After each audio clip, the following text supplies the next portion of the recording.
Random thought. DL Hughley has the best take on this whole Kanye Kim situation, hands down. It's never been fun. I think that I've watched too many times where things like that happen and a woman or somebody's not believed and then things escalate. Yeah. He is stalking her. You could think it's cute. If it was my daughter, I'd do something about it. I don't think it's funny. I think that you can't write a beat so good that you get to do these things. And society laughs it off because they say, well, she showed her ass all the time and he's this and he's that and that. At a certain point, it is not unusual for men like that. The difference between him and a restraining order is about 20 hits and a couple of $100 million.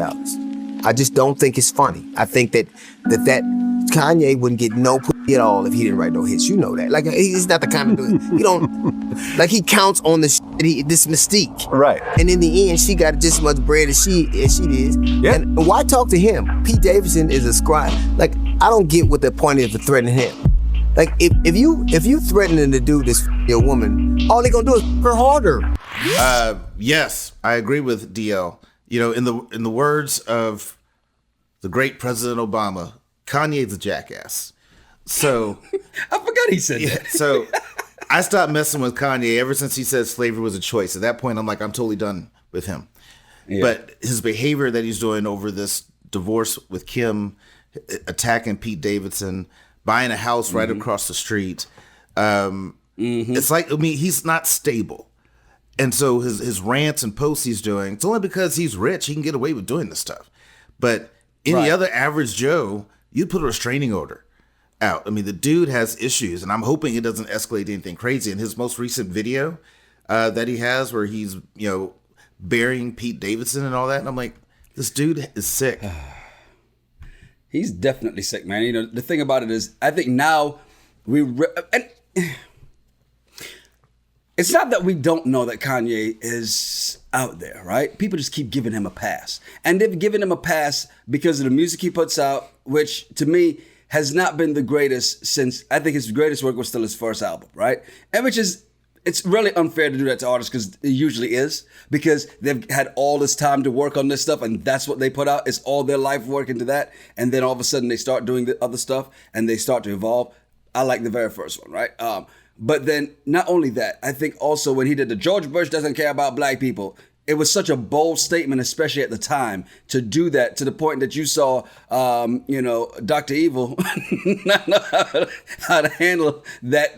He didn't know how to react to it, right? So it's like, you see all of that and you go, so people have given him this pass and, Kanye speaks for black people. No, he doesn't. Right. Not all of us. Let's get that really clear. Because not all of us are batshit crazy like Kanye. And the thing about Kanye, I think that we've got to realize is that I think we're seeing now why Kim didn't tell him about giving the address to Chicago's birthday party. If he's acting the ass like this on social, which he did when he didn't get the invitation to the party, and somebody else let him in, and it's like, now you know why. Right. I don't need this energy around the birthday party. It's her day. Yeah, you want to be the dad, but it's you want to be the dad for social media. Listen, you can't fight that battle that way. And the way that he's doing this, buying the house across the street, threatening Pete Davidson, she ain't coming back. It's okay. Getting a lookalike ain't doing nothing for you. Well, I think that's the problem with celebrity status, because you have people around you that want to keep the money train going. And so people won't tell Kanye he's wrong and tell him his issues because they want to keep making that money. And they're supportive of it. And the dude is just out there. He needs help. He needs counseling. He needs a whole lot. But if I was Kim and Pete, I would be very cautious and put a restraining order out. Just be on safe side. There's nothing bad about that. Put a restraining order out, and then child visits need to be supervised. But other than that, like, you got to take this stuff seriously, and you can't think that because you're a Kardashian, you're untouchable. Because when somebody like Kanye is that crazy and unstable, you never know what they'll do.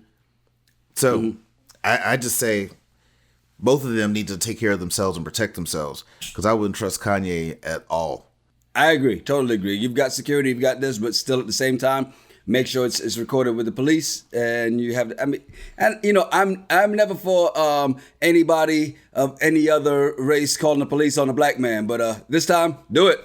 Do it, damn it. Well, you gotta do it now. You gotta remember, Pete's from Staten Island, so he ain't no punk. So he's not scared. But still, and Kanye doesn't look like he can whoop someone's ass.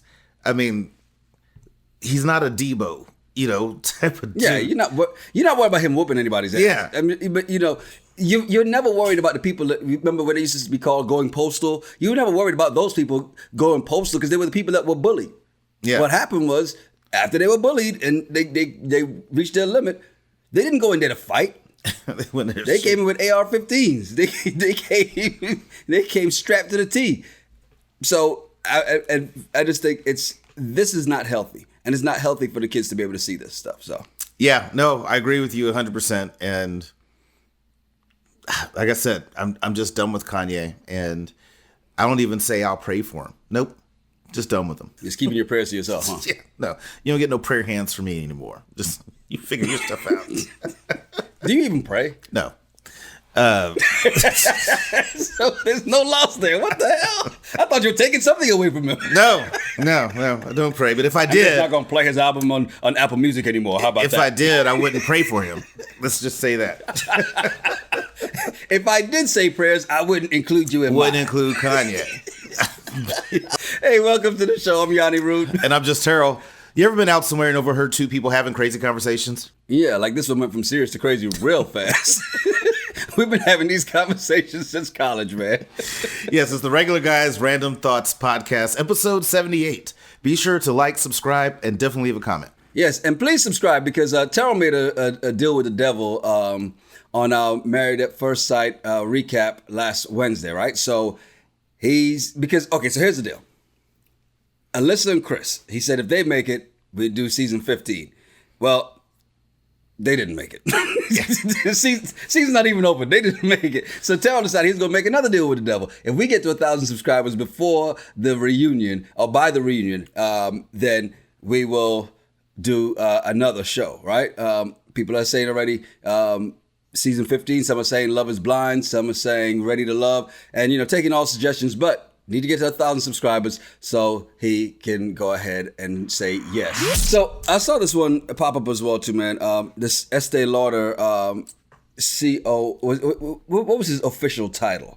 Executive president or executive group president or something like that. Right. Mm-hmm. So he had a post that he put up on Instagram, a spoof Sesame Street cover, and it involved the N-word. It's like Ma Rogan got the Rona at a Chingy concert. It's like Estee Lauder fired him because of it. They didn't waste any time. He's put in over 30 years at the company, and even in his Jesus Christ, I had this thing pulled up before. Of course, deleted the tweet, and then he put up another post, and in that other post he said, "There are not enough words to express my remorse and sorrow. Not only did I hurt many people whom I respect, the terrible mistake I made has undermined everything I've been working for since I began my career 31 years ago." 31 years down in one post. Okay.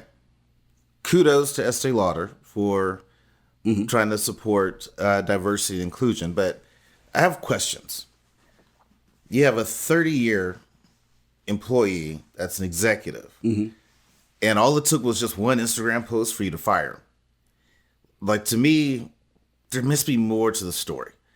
And the fact that that's what they called out, here's why we fired him, is because of this. I'm like, so he's done everything awesome, been a great employee, but he does one Instagram post.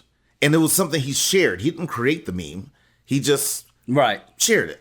That one thing gets an executive fired. I just find that to be quite odd. And most executives, you have some type of golden parachute anyway. So it's not like he's going to be hurting for money. Right. But I just find that odd that all it took was that one post. Like if it was a Starbucks barista, I get it. But the vice president of marketing for Starbucks just shares a meme like that, but everything else they've done is great, and you fire him instantly? I find that weird. Considering how as much as you've done in HR, right? What would have been an appropriate, because again, 31 years, a long time. He's made a lot of money for the company, I'm assuming, because he's been there that long. a lot invested in the company. They've invested a lot of in him. What would be the appropriate punishment then? Is it, okay, on suspension for a month, 2 months, maybe? Well, or what? I don't know, because I think it all depends on how much backlash happened. And I didn't catch that part in the story, but let's say he did that post and now all these employees are up in arms. There's a hashtag fire him deal, and it just makes bad press for the company. Then I would say, yeah, you got to fire him. But if it was just like a couple employees were like, hey, heads up, did y'all see this? And then they're like, oh, right, we got to get rid of him. So I don't know what happened. And so I think that's the thing that would determine whether you let him go or just slap on the wrist, is how much public outcry came from it. And so I didn't hear anything about it until the story came out that he got fired. And it seems like all happened really fast, right? And here's the thing, he's what? I think you said he was like 58 years old or something 58. Like that. So it's not like he can't say, oh, I didn't know I couldn't say that, So is that bad? Is that not allowed here? I didn't see that in the handbook. There's nothing about Instagram in the employee handbook. I thought we didn't see color anymore. You can't use that excuse. I didn't have an R at the end. It was with an A. So that's yeah. It's okay. It wasn't ER. It was A. Yeah. So I mean, I get the reaction. I think it's and it's one of those things that I think we have to be. I'm almost leery of it because there's so many things that people do on social and share on social, right? And then say, well, it's my personal social, so what does it matter? But then again, when you're in such a certain position, then you represent the company anyway. And once you represent the company, now you have to really be careful of what you're doing, because no matter what, you get in a car accident, you have road rage, you're representing the company regardless. Right. On or off the clock. 100%. That's why, like, anytime we've recorded our shows the last, year and a half, I've never had my logo on. I've never said where I work, because this has nothing to do with that, right?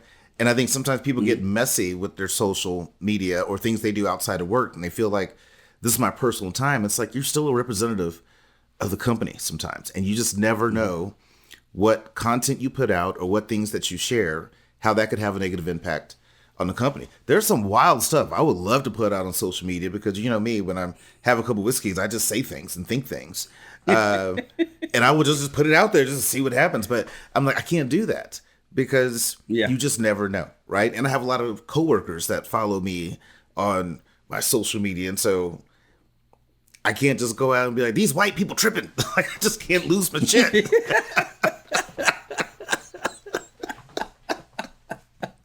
They be tripping. Yeah.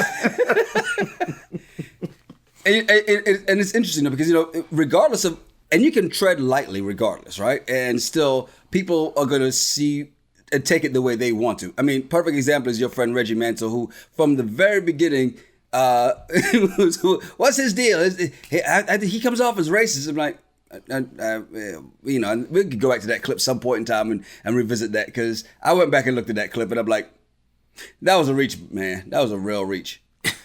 You still won't put us in the same room. No, I won't. You still won't put us in the same room. No, I won't. Like, when/if I get married, that could be the only time y'all would meet, but it'd be brief. I'd make sure it'd be brief. I look forward to it. I'd look forward to it. I'd have people on duty to make sure that they kept. I'm gonna treat y'all like COVID. I need y'all 6 feet apart. It's okay. I'm coming with my hand sanitizer anyway. I know he'll be completely triggered by that. Because you know the asshole I am. Yes, I do know. Very well. But I'll come with one for him too, as a gift. By some company in Africa that makes sanitizer. That's what you would do.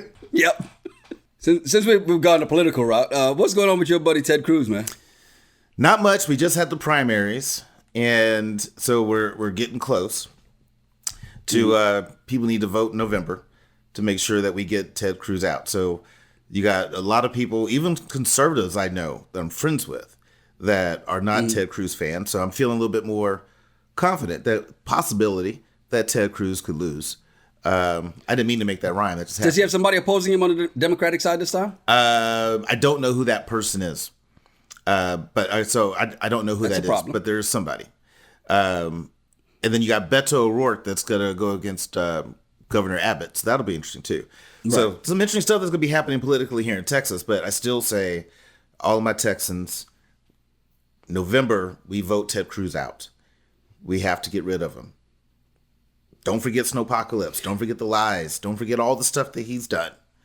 We got to get rid of him. And that's the issue that's my conservative. I was speaking to somebody Friday, who is conservative, and he was actually in Cancun when I called him. And I was like, hey, I hear Cancun's nice. Ted Cruz loves to go there. And he was like, if I saw him, I'd probably run over him with my car. And he goes, I'm a conservative, but I just can't deal with someone that's just that much of an idiot and lies. And I'm just like, yes, that's exactly what I've been talking about. Now, that's great. However, he probably run over him with his car. But ask him, would he vote for a Democrat? He'd probably like, oh, hell no. Because you know what? Politics is so gang associated now that it's like, it's our gang against yours, right? Us against them. And it doesn't matter. I may not like this person, but I definitely am not voting with that person. So therefore, I'm going to vote for this person. I think that's what you're going to see with the conservatives in Texas. And that's why Ted Cruz is going to be right back in office. Texas is going to Texas. Texas is going to Florida. Texas is going to Flexus. And he's going to be right back there as a senator because regardless, you don't even know who the Democratic opposition is, his opponent is. So yeah, I'm a little disappointed in myself on that because I haven't seen any big news. Don't be, because nobody else in Texas knows who it is either. Yeah, I haven't seen any like big... Yeah, I haven't even seen, like, I was going through this deal about the primaries and who's on it, but I've not seen, like, who the Democratic candidate in Texas is that's going against Ted Cruz. See? This came in from rgrtpod@gmail.com, and this, as much flying as you used to do, as much flying as I'm doing now, here's what happened. This pilot is going through TSA, and one of the agents was like, yeah, he looks a little strange. He might be impaired. So they contacted airport police. They went and grabbed him, right?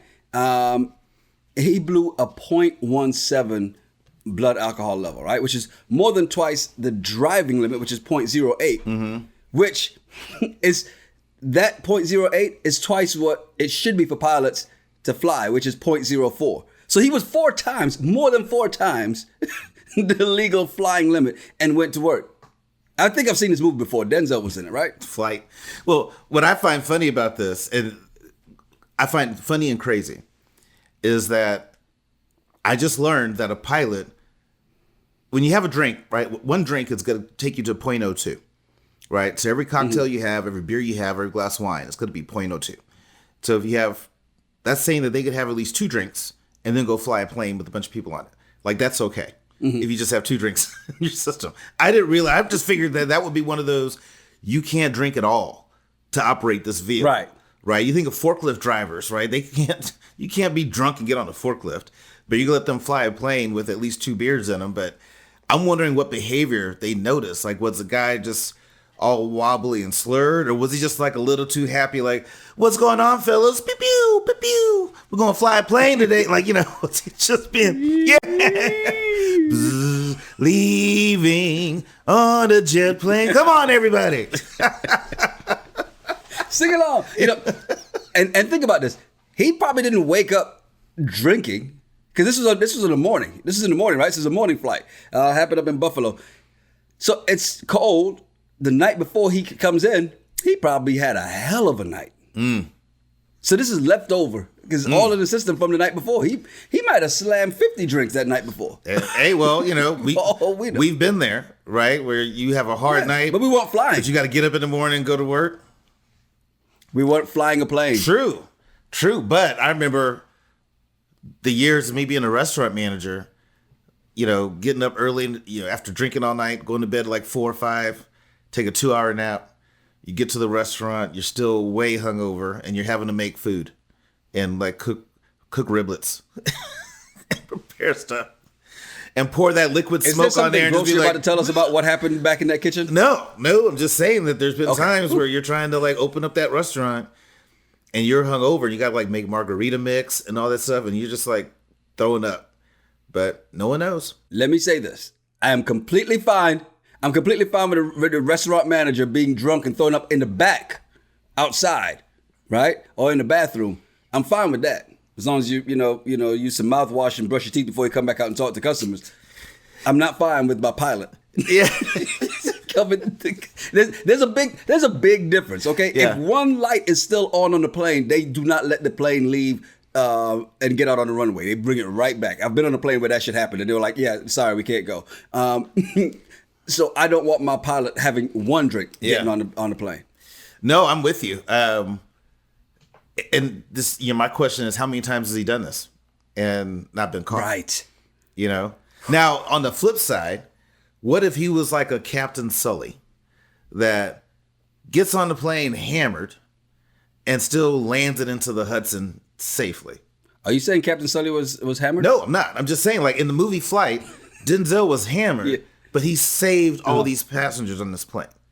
So I'm like, in that instance, how do you feel?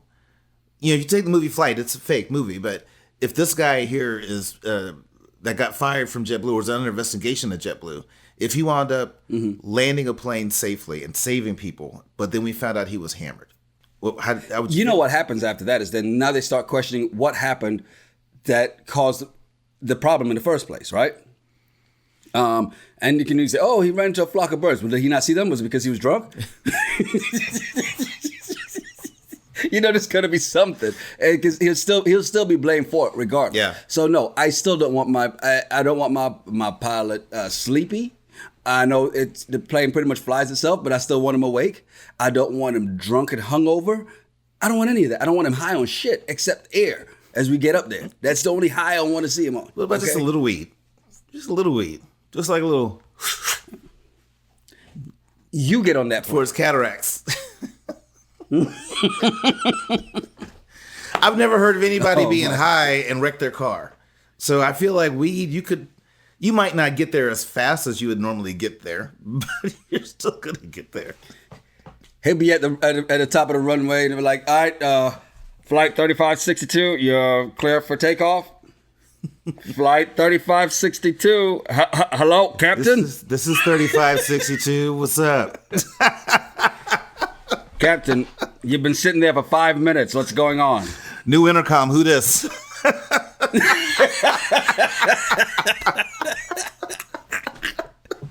Oh, shit. Something else that came in here that I thought was pretty interesting is you're a dog lover.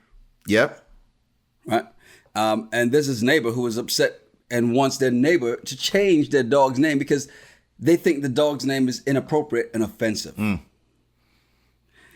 This. I just want to point this out real quick. Before I even give you the name, I just want to say that this is the reason why Trump was in office. Because everybody's offended about so much shit. Everybody's offended about everything, right? And now you tell me, is this offensive? Because she goes, "It's like living next door to Jay from the In-Betweeners. His dog is called Boner. Every morning I hear, 'Boner, Boner, come back inside, Boner.'" That's what she said. Oh.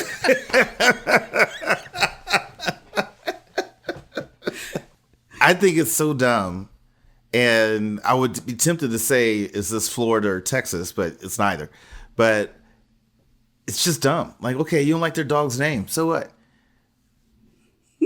Like, who cares? And like the fact that triggers your day, that ruins your day to hear Boner come back inside, that just bothers you. That's just more something about you. I think there are some people who are just way too sensitive and very, I would say, prudish, that, everything makes them want to clutch their pearls. And I'm just like, get over yourself. Midwest people are like that. A lot of Midwest people are like that. I've lived in the Midwest. A lot of them are just very, you don't talk about anything, and you don't know about this, and you don't say that. And I got out there, and I'm just like, yeah, F this, Just like, I'm like, yeah, I said it. It's a big deal.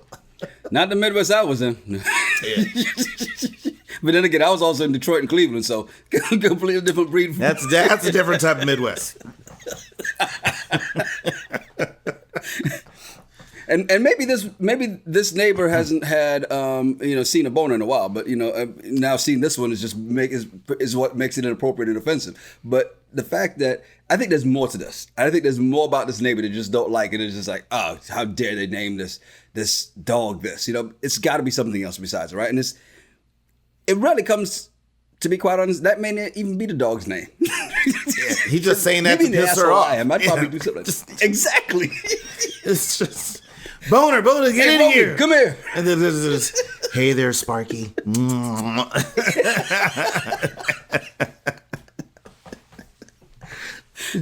That could be just to make her mad. Who knows? But the fact that you want to complain about it and ask them to change the dog's name, like that's just. Could you imagine? Hey, I need you to change your dog's name. Why? Because when I hear you call the dog's name, it offends me. I get triggered.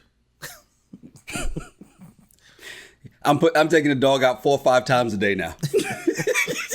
I'm coming home on break just to take the dog out. I'm coming home at lunch just to take the dog out. I put signs out in the yard. Beware of boner.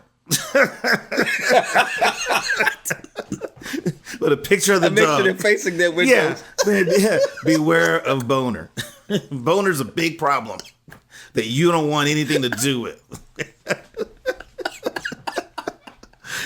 That's a hard problem to You fix. step in this property, boner's gonna dig in your ass.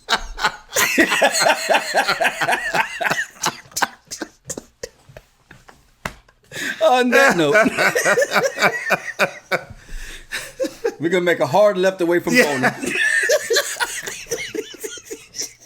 Or more like a curve to the left, not quite a hard left.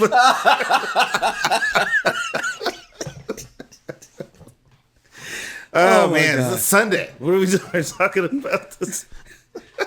I know, right? That's because you don't go to church.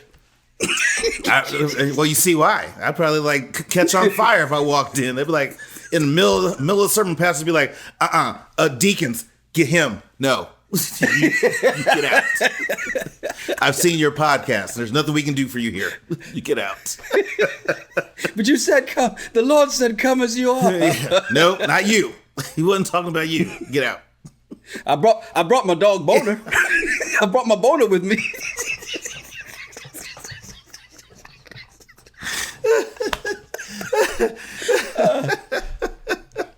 Hey, don't forget, man, we drop the audio episodes every Monday. Tuesday, we drop the video on YouTube. And Wednesdays, of course, we're back with the Married at First Sight recap, season 14. Bastard. Ugh. Gross. Here's something, and we talk about this, and so we may have something for our Married at First Sight recap folks coming who have suggested Love is Blind, because season 2, it's over. They've had the reunion. I've watched it. You're in the process of watching it, surprisingly. You know, without any nudging or prodding, he just started watching this thing again. So great. You haven't given up on it yet. So make it to the end of it. And we may just do a recap, a one-time recap of season 2. So Maybe. Yeah. I mean, it's Maybe. it's interesting. It's going to happen. It's interesting. It's a lot less drama. But I have some opinions about some of these people. We're going to do it. Yeah, I have some opinions about some of these people that I got to get off my chest. And so I'm sure we will do it. See, just so I told you. Just so I can. I need closure after I watch all that. It's like when you go to a movie. After the movie's over, you want to talk about it with somebody. I got to get some of the stuff off my chest about these couples in Love is Blind. So be on the lookout. See, look, I told y'all it's happening. Key thing to keep in mind too. Make sure you let us know what other. Make sure you tell a friend to subscribe, but also make sure you tell us which other reality TV show, this Deal with the Devil that he's made. We get to 1,000 subscribers, we'll do another one as well. So let us know which one it is. Nobody said Love After Lockup yet, or Love During Lockup. Thank God. Please don't say that. You lost me as soon as I heard Lockup. You know what else is coming I too, was though? like, no. There's another one coming. So there was Love and Marriage Huntsville, that's a whole nother thing on its own. But they're about to do Love and Marriage DC. Or Washington, or whatever they're going to call it. But Washington, D.C. Why there's so many of these That's shows? gonna be an interesting Like, one. I'd never even heard of Married at First Sight until you told me about we're going to watch this after we did The Black Bachelor. But all these shows, like people are commenting under our last video. I have no idea what they are. I've never heard of them. Except Love is Blind. It's a rabbit hole, And man. I'm just like, there's that many reality shows out there. Now, I knew about Married at First Sight, right? I knew about 90 Day Fiancé, but I will say this. I learned about so many more during quarantine with my wife. Because we just watch TV together, you know? And so she'll watch this, and I'm like, okay, I'll watch it with you. And I will say, some of the things she watched, I was like, why are you watching this? Why are you watching all these things about people killing their spouses?